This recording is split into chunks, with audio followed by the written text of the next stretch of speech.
to the Wise Take DFS podcast. I am your host, CK013.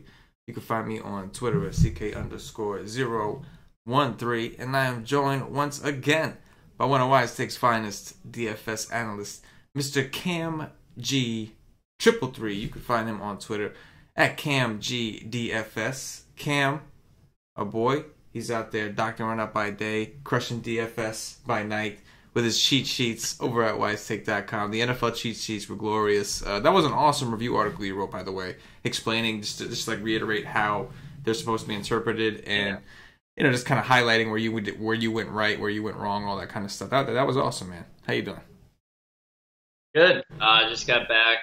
So I live really close to Wrigley Field. So the Brewers actually played the Cubs at Wrigley tonight. So I went there and saw a Brewer victory. So we're one game back the division. So that's pretty cool.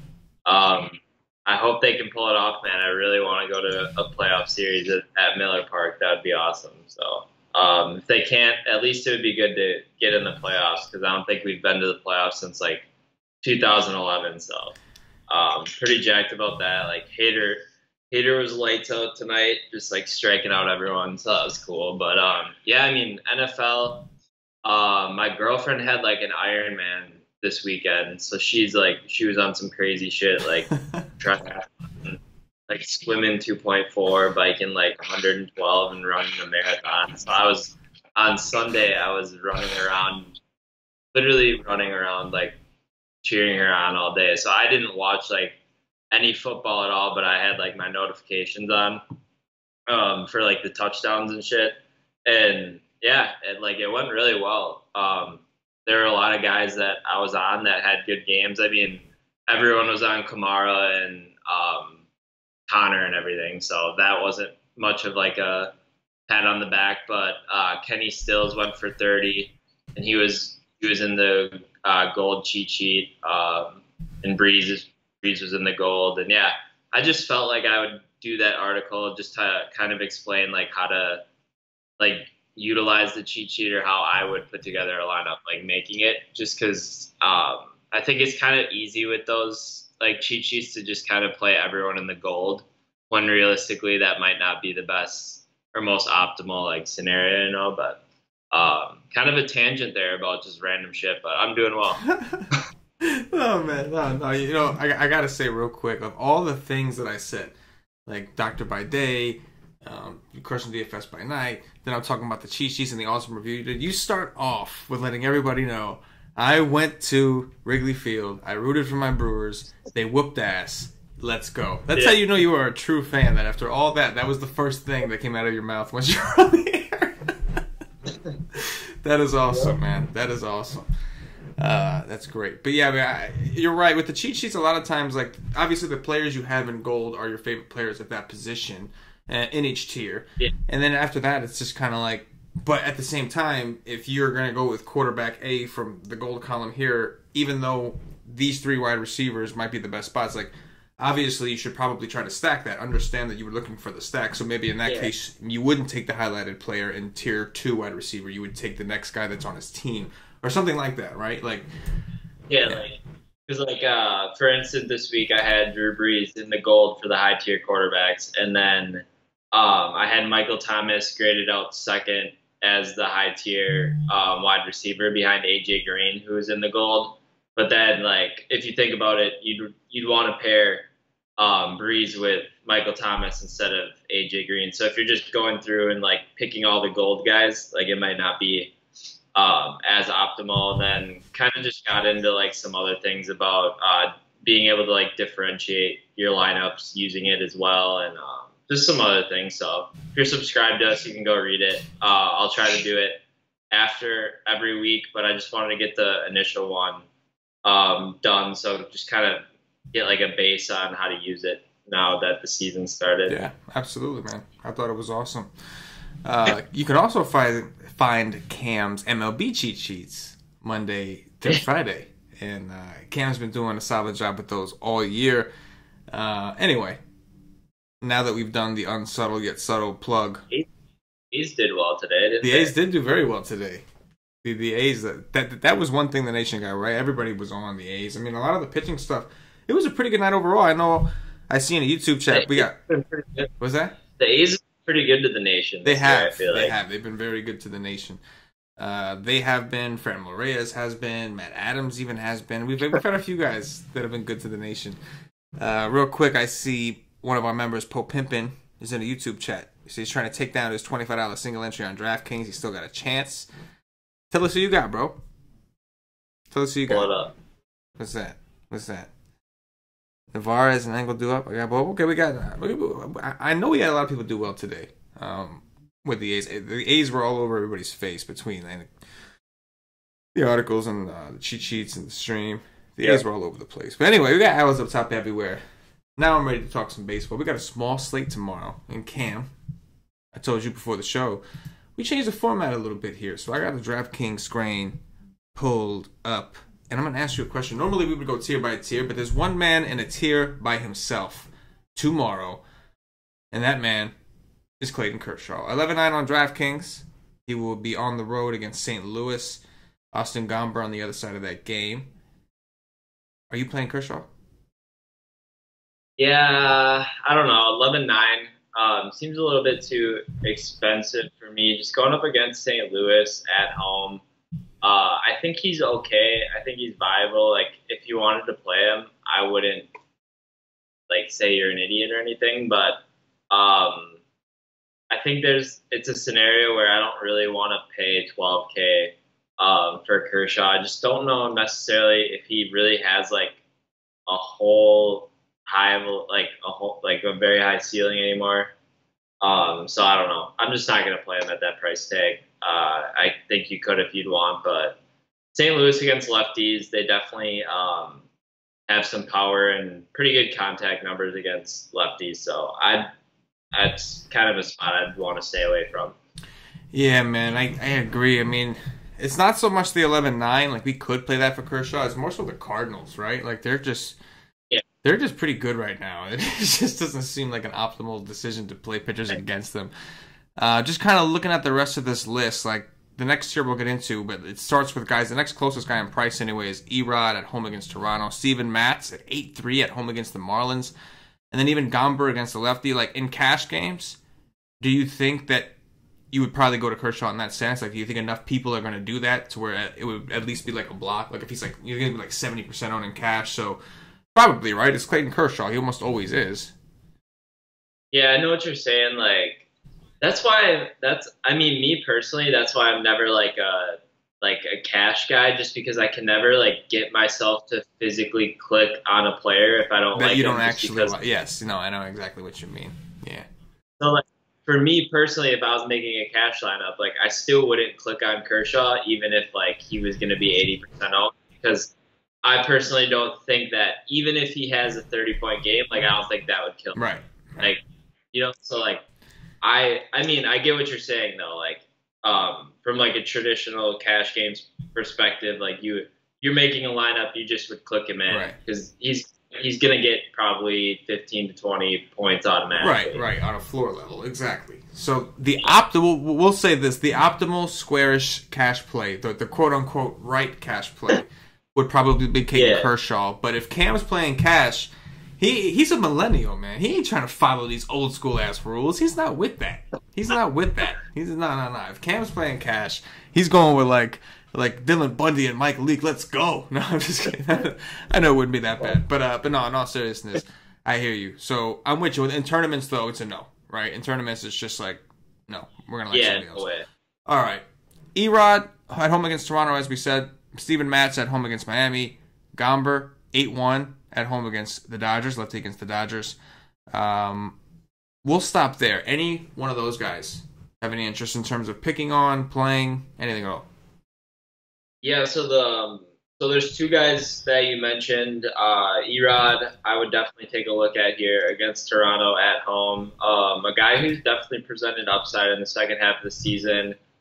27, 23, 19, 36. Struggled a little bit against Houston, but kind of expected. Oh, sorry, he's been out for a little bit. But going up against the White Sox here, like 36 points shows us that ceiling that we wanted. And then Houston, that doesn't surprise me that he got beat up against Houston. We've seen Houston the last month or so here start to pick it up again, especially a team against lefties that can just do a lot of damage. And it was at Fenway, so that was just way less than optimal of a spot for him. So I would definitely go back to Erod. We just saw what David Price did against them tonight. I think he put up like 32 DraftKings points. So I would definitely consider him at 9-1. I think that's a really good price. I also like Matz here at home going up against the Marlins. Usually don't target the Marlins with pitchers, but this is kind of a scenario. And just looking at the slate, 8-3, I think that's a fair price. Pitching at home, a really good pitcher's ballpark. And Matz has just been really good. Last 4 starts, 15, 24, 33, and 20. A guy who can give up some damage, but is really limited, damage in terms of whip numbers, just kind of looking at everything, and has been really racking up the strikeouts as well. This is just going to be a favorable spot against Miami at home. So I like him. Gomber at 8-1. That's a pass for me, but enough for me to probably stay away from a lot of these Dodgers bets just because they're left-handed heavy. But I think you could take Machado or Justin Turner against him. I wouldn't go lefty on lefty though, with like Bellinger, Jock, if those guys even make the lineup. Muncy as well. I think I'd stick to like the 2 power guys, try to pick off a home run against Gomber, but for the most part, I respect him, and I think it's enough for me to kind of stay away. Shoemaker, no way that I'm going to play him. I just don't think he has a ceiling going up against Seattle, even though he's at home. Yeah, man, I think Steven Matz definitely, I think people look at him and they're going to be like, oh, that price is atrocious. And then you look at his game logs and you're like, okay, I sort of see it.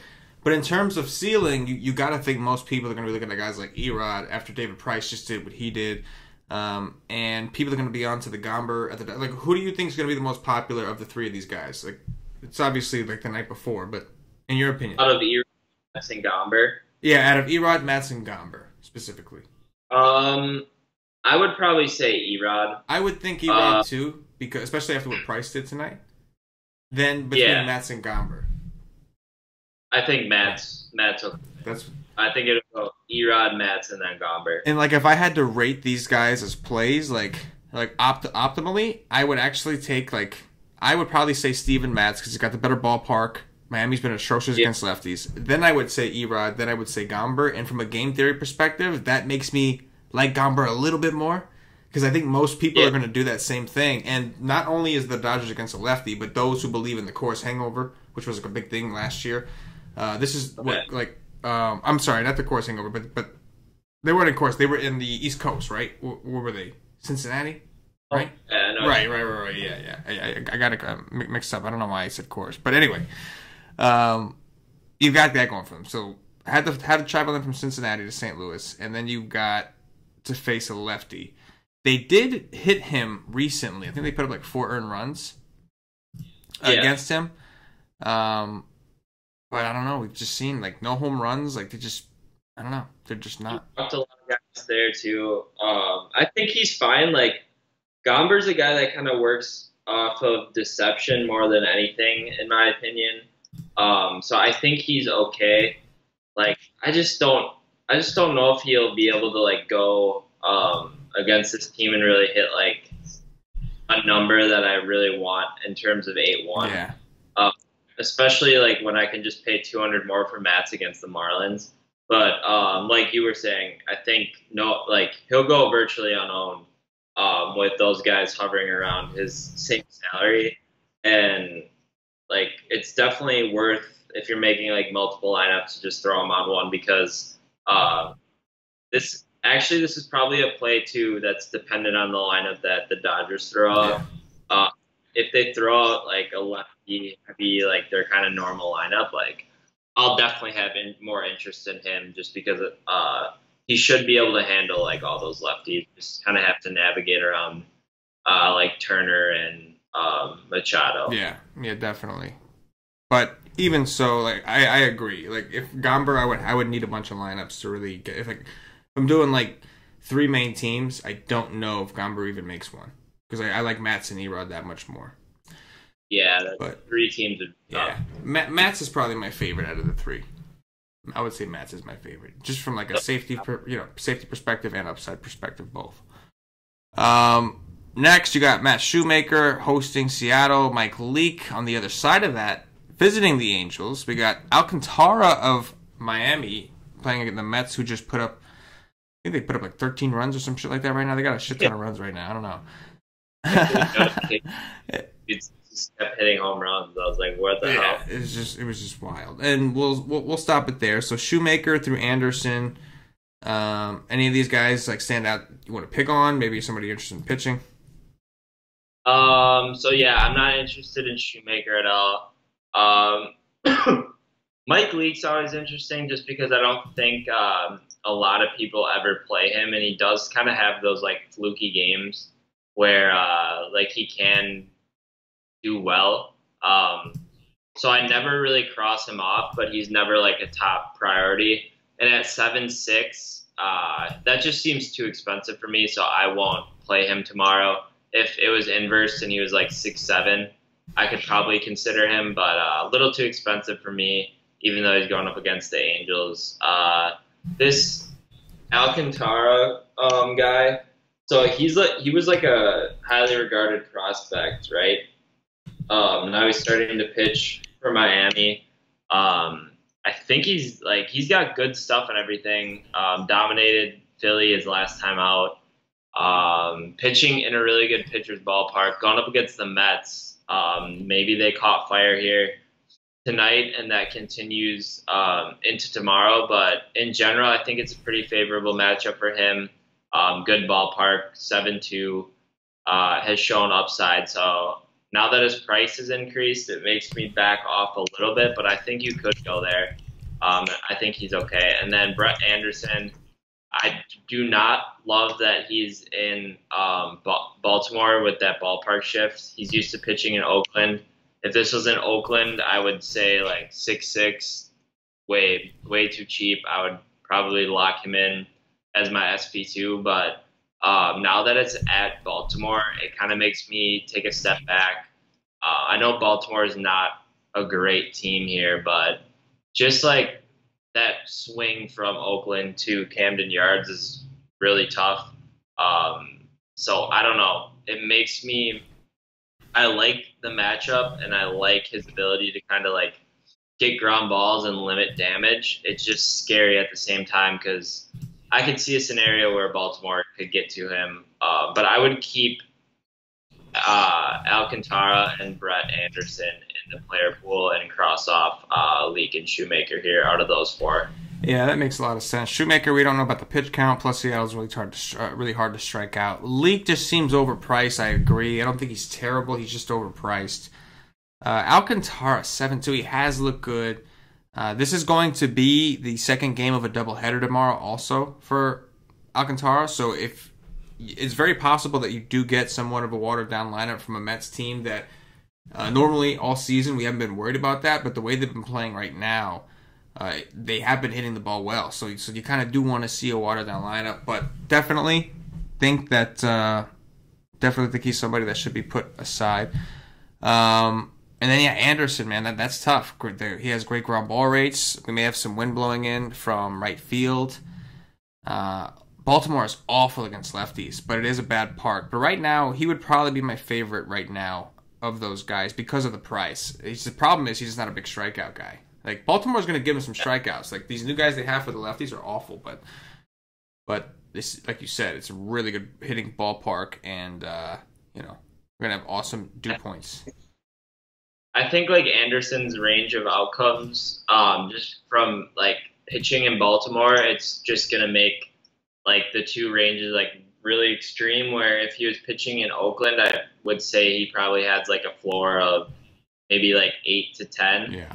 But being in Baltimore, like I could honestly see a scenario where he gets negative. Yeah. Like if they get to him in the first couple innings, it's you and I talk about it all the time. It's really tough. When you have an SP2 that doesn't get strikeouts to dig yourself out of a hole if you get in one early. That's right. So that's why we always try to target guys that do have strikeout upside because if they do get into trouble early, maybe give up 4 hits, 2 earned, you can still battle back and get yourself out of that. Where if Brett Anderson, Babbitt, maybe like 6 hits, 3 earned in 2 innings, like it's going to be really tough to battle out of that. Even if like guys don't go yard off of him. That's right. Ground ball pitcher, so that can happen every once in a while. Step back. Strikeouts are king. That is right. Strikeouts are king in DFS. Let's drop it down. Dylan Bundy should be a pretty hot topic tomorrow. The A's have been red hot. They have a huge ballpark boost. They were pretty popular, and they did really well. Again, always good to the nation. Then we got Steven Gonsalves, who's 5K against Kansas City. This guy has been awful, just absolutely awful. You would think maybe some aggression's coming at some point, but if you actually watch him pitch, you will really, really wonder if it's ever going to happen. Heath Fillmyer at 4.9 against Minnesota on the other side of that game. Then, of course, Sam Gaviglio at 4.5. These cheap pitchers have been kind of mowing down the Red Sox these last 2 games. Gaviglio is priced with them. Anything to mention down here? Guys you want to target? Guys you want to pick on? So there would be one guy in this range, I think, that I would actually consider playing. I'll just go down the list, though. Bundy against the A's. I don't trust Bundy at all. I know he can have swing miss stuff, but, I mean, he just hasn't been good here. 6'3", going up against an A's team who, in my opinion, their lineup's really good. Especially right now with the addition of Ramon Laurinano, or I don't even know how to fucking pronounce his name, but he's good. I don't know, man. This is a really good spot for Oakland again, in my opinion. I love getting Oakland on the East Coast in those small ballparks. That's whenever they're on the East Coast in like those AL East ballparks, like I love playing Oakland. So I'll go back to Oakland again. I don't really have any interest in Bundy. Steven Gonsalves, no way. You can't play this guy. Definitely have to look at Kansas City bats here for sure. Whit Merrifield, Sal Perez popped in my head right away. And then looking at these bottom 2 guys, I don't think I can play Gaviglio tomorrow against Boston at home. That just doesn't seem optimal at all. I think you could take a chance on him in like really deep tournaments to try to leverage against the field, because I'm sure Boston's going to be super chalky against him. And if he succeeds at the same time, that means a lot of lineups are going to be dead with Boston. So, I mean, 4 or 5, you could punt there. And then Heath Fillmyer here. I don't know, man. It's tough. I've watched him pitch. I don't think he's awful. Looking at some of his numbers, they're not great at all. But he has had outings where he's been pretty successful. He's just a guy who has a lot of peaks and valleys. Not very consistent. 22.8 against the Cubs in the next game. Toronto, 2.7. White Sox, -4. And then Cleveland, Baltimore, 18 and 17. And then Minnesota, last time out, -10. Pitching at home this time in Kansas City, where he has been way better. I'm willing to take a shot on him here at 4.9 personally. That might sound crazy, but out of those 4 values, I think he actually is the guy that I would play out of these 4 guys. Yeah, I actually agree with that. I think like Bundy I could play if I was doing enough lineups to where I felt like I needed a hedge. But I could play Bundy as a hedge and just hope that, I could take advantage. But for the most part, I would want most of my exposure on the A's offense against him. He's just giving up too many home runs, too many fly balls, small park. Yeah. Oakland's better on the road because they play in a shitty ballpark. Now they're not just on the road. They're in one of the best ballparks in the game with some of the best hitting atmospheres you could hope for. So that makes a lot of sense. But again, if I was going to have, like, say I had 5 lineups and I knew I was going to stack the A's in like 3 of them, one of my other lineups would be dedicated to a hedge with Bundy in it. Just because he does have the strikeout upside and he's got decent history against them. But Oakland's just too hot right now, man. Like, I just don't see how you can't like them every day. There is, like, yeah, I do. And, like, we say that Oakland's been good to the nation. It's because we've been playing them, because when they're hot, we just play them. And it's just like, that's like, like, it's kind of how it is. But after that, yeah, Gonsalves, I can't do it. Gaviglio, I missed the first two. And so some of our guys caught it. Castros on the Baruki and Sanchez. He caught both of them. So if he wanted to go back to Gaviglio, I don't mind it, because like he caught that train. I did not play those two. I played Odorizzi today, who always did fine, but I didn't want to hop on that, cheap Blue Jay train against the Red Sox. So I don't want to hop on now, because then if it doesn't happen, I feel like a dumbass. Like, I'm going to work twice, and then when I hop on, it didn't work. But I see the merit. I'm with you. Phil Meyer is my favorite option. It's Minnesota, Kansas City, a great ballpark for pitching. And he has looked like he's pitched decent. I mean, he had a decent game against Cleveland. You got to think it's in him. And what I like the most is, against Minnesota, he only threw 71 pitches. But that was obviously because he was getting his ass kicked. Against Baltimore and Cleveland both, he went over 100 pitches. So knowing that you have the possibility to get 100 pitches against an offense that is overall bad, I think it makes a lot of sense at 4-9. I do think that the mid-tier combinations are going to be extremely popular tomorrow. Somewhere between Erod down to like Alcantara, like that midsection is probably going to be where most people go in tournaments. And like some of these guys you can even pair with Kershaw. So like I don't think too many people are going to be playing these low guys, like the high-low combo. I think it's mostly going to be like a mid-tier mix. So value bats, my point, are going to be, I think, the chalk build. I totally agree with that. Like, people are just going to... It doesn't look like you need to save salary at all, so they're just going to go mid-tier or even go Kershaw mid-tier. Yeah, exactly. Like, I feel like in cash, people will go like a Kershaw and, I don't know, like Mats or some shit. And in tournaments, they'll go like, Erod in Mats or some shit. Like, like one of those guys.